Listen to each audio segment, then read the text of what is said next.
Hi everybody, Manny Aveti in here doing a painting demo inside of Rebelle 3, and I've chosen as my subject the President of the United States, everybody, Donald Trump.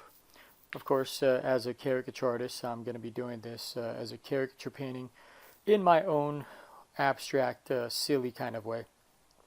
He's a fun subject to draw, and I start here with the pencil. Rebelle has some really nice pencils. You can adjust the graininess, you can adjust the pressure, uh, and it really does look and mimic a real pencil medium. I really like the pencil set here in Rebelle. Um, and So I'm doing this as close to the workflow of traditional workflow as possible.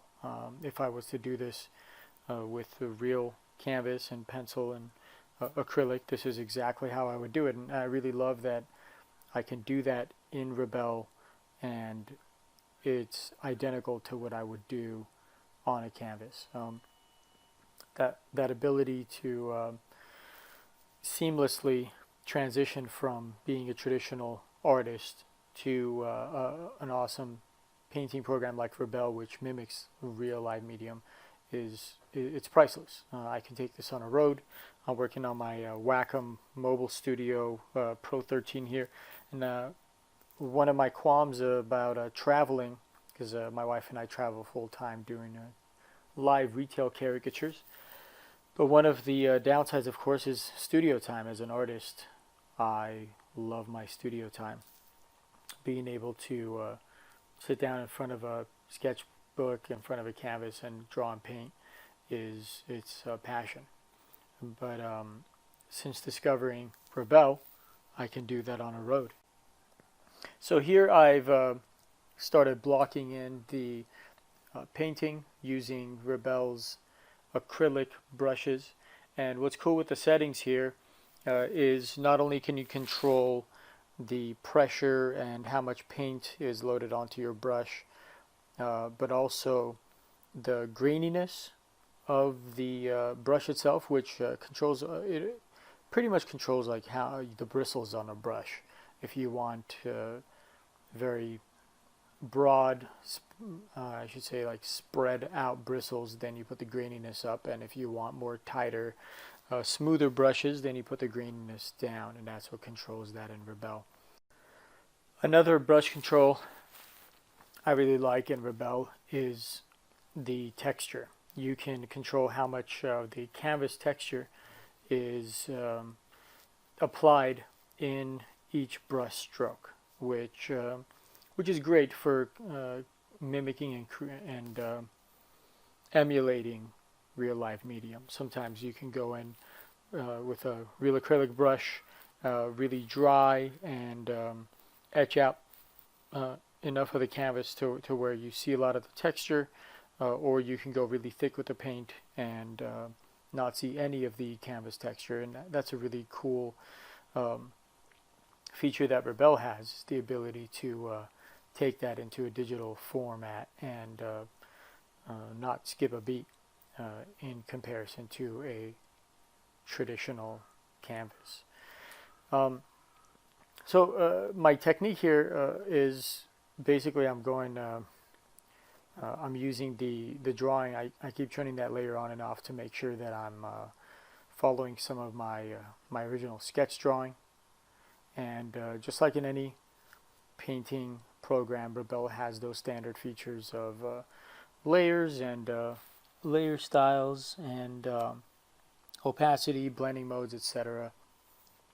On top of that, it has a really nice set of watercolor, acrylic, pastel, pencil, ink, marker, airbrush, and of course the eraser tool. One really awesome feature about Rebelle that I feel is lacking in a lot of the other platforms that are traditionally used out there is the negative eraser, the ability to erase using the brush you're using to paint with. And it's just a simple button click in Rebelle. It turns your brush into an eraser. I think that ability is priceless.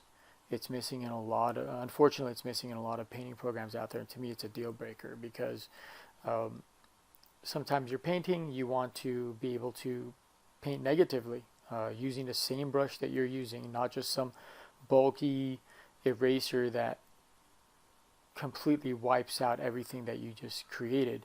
I love the ability to go in using the same brush, almost as if you're using just pure water or turpentine or something like that, and painting that back into your painting and being able to remove where you've painted. Rebelle has that implemented, really easy to use. Just one button turns any brush into an eraser, which is super rad. I really appreciate their forethought and foresight in creating that feature. So here I've got most of President Trump's face blocked in. I know it's very silly. This is again, as a caricature artist, this is my own little interpretation, my own voice. While trying to retain a likeness, I try to make it silly and abstract a little bit. You got that Picasso style, both eyes on one side of the nose and whatnot. But the fun factor for me is still maintaining a likeness, even though it's very pushed and very exaggerated and abstract in that way. While trying to paint it realistically, it gives that look of somewhat between realism and illustration, which I think it's fun because it kind of tricks your eye, like, okay, it looks kind of real, but obviously it's something's a little off or a little weird. It elicits a reaction, which is my favorite part. I really like getting a reaction out of people. Here I'm going in and painting in some of the reflective light, some of the green back into his face. And with Rebelle, your ability to control the pressure and the loading of the brushes is fantastic. Just like I would traditionally, maybe use a dry brush technique to just subtly change tones and colors, you can absolutely do that here in Rebelle by just lowering that pressure and loading of the brush so that you're not overwhelming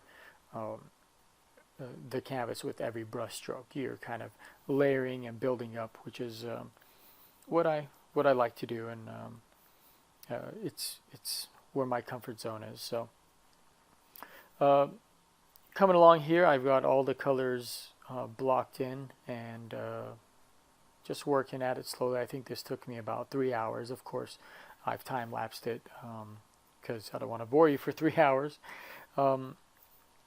Here with the hands, I kept them loose because I don't want to detract from the main area I want the viewer to focus on, which is right there where his eyes are, leading down to his nose, down to his mouth. So keeping the hands very loose and not overpainting those, in my opinion, achieves that.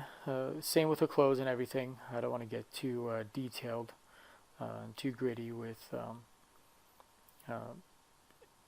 putting extra textures and tones in his clothing, which would detract from where I want the viewer's eyes to go.